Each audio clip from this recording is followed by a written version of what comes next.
Zannvaiê Chapter 8 प्रितुमेचे एके शिमे थावन दुसरे शिमे पर्यान ती आपली पदवी पावयता, सगल्यो वस्तू बरे भाशेन मांडून हाडटा. सोलोमन zannvaieचो मोग करता. म्हजे तन्ने पिरायेर थावन हांवें zannvaieक सोदली आनी हांवें तिचो मोग केलो.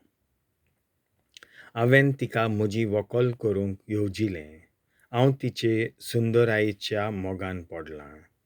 देवा वांगडा जिवन ती आपूण उंच कुलयेची म्हूण आनी सगल्यांचो धनी सदांच आपल्याचो मोग कोत्ता म्हणून ती दाखोवन दिता. देवाच्या गुटाची तिका मोलावी वळख आसा आनी तो कितें कोत्ता त्या कामान ती आदार दिता. जर ह्या जिवितांत गिरेस्तकाय एक anvddevpachi बरी vost, Zannvaiê poros कितें ओdik moladik आसा,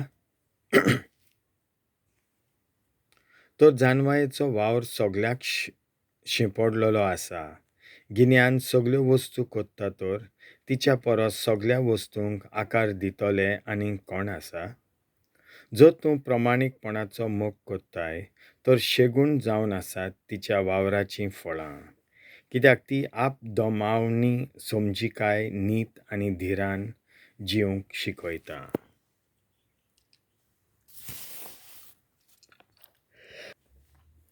आमचे परस जिवितांत मनशांक कसलीच आडावाची वस्त ना. तुका खूब अनुभव घेवपाची आशा आसा तर Zannvaiêक फाटली खबर आसा फुडाराचो ती अदमास करता. लोकांच्यो sangnneô-mhonn'nneô ती समजता. हुमान्याचे जबाब ती जाणा.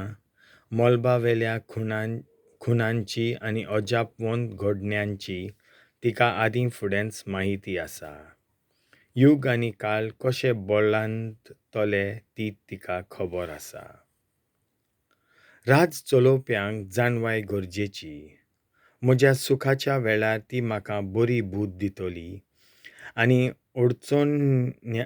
अडचण्यांनी तशेंच दुखींच्या वेळार म्हाका सल्लो दितली. देखून हांवें तिका म्हज्या जिविताची सांगातीन करूंक येवजिलें. तिका लागून सोबे माजार लोक म्हाका अजापतलो. हांव भुरगो लेगून जाल्यार जाणटे म्हाका मान दितले.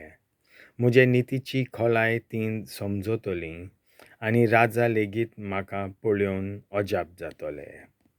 हांव ओगी रावल्यार ते हांव उलोय पासून रावतले आनी हांव उलयतां तेन्ना ते चीत दिवन आयकतले आनी हांव चड वेळ उलयत रावल्यार अजापण ते आपल्या तोंडार आपलो हात दवरतले. तिका लागून हांव अमोर जातलों. म्हजे फाटल्यान येतल्यांच्या मनांत म्हजो उगडास सासणाक उरतलो. हांव पोरजांचेर राज चलयतलों आनी राष्ट्रां म्हजे पदवे खाला आसतलीं. म्हजें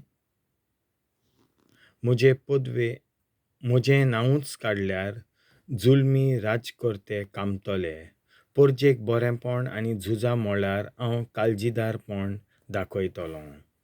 हांव घरा वेतां तेन्ना तिच्या सांगाताक विसव घेतलों, कित्याक तिच्या सांगाताक कितेंच कडू आसना. तिच्या वांगडा जियेतना दूख आसना, बगर धादोसपण आनी खुशालकाय. Zannvaiê मागूंक सोलोमन तयारी करता. हाचेर सगळ्याचेर हांवें नियाल केलो. Zannvaiê वांगडा जियेत जाल्यार अमरपण फावो जाता. ह्या निर्णयाचेर हांव पावलां. तिचे इश्टागोटींत संपूर्ण धादोसकाय आसता. तिच्या कर्तुत्वांनी सोंपनासलेल्यो दवलती आसतात. तिच्या सांगातान जिवप म्हणल्यार खरी नीत मेळप. तिचे बरोबर उलोवप म्हणल्यार भोवमान मेळप. देखून तिका आपणावंक हांवें सगल्यो वाटो धरल्यात. ल्हान भुरगो आसतना हांव धादोशी आसलों. नशिबान म्हाका एक बरो आत्मो फावो जालो वो हांव बरो आसलों. देखून हांव निर्मळ कुडींत भितर सरलों जायत, पूण देवान दिल्ल्या शिवाय Zannvaiê म्हाका मेळूंक शकची ना. म्हणून समजल्या उपरांत आनी कोणाच्या दानान ती आसता तें सारकें समजप म्हणजे एक गिन्यानाची खुणा.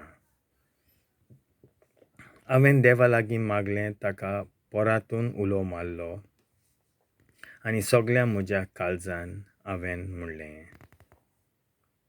जानवाय मेलूंक सोलोमनाचें मागणें.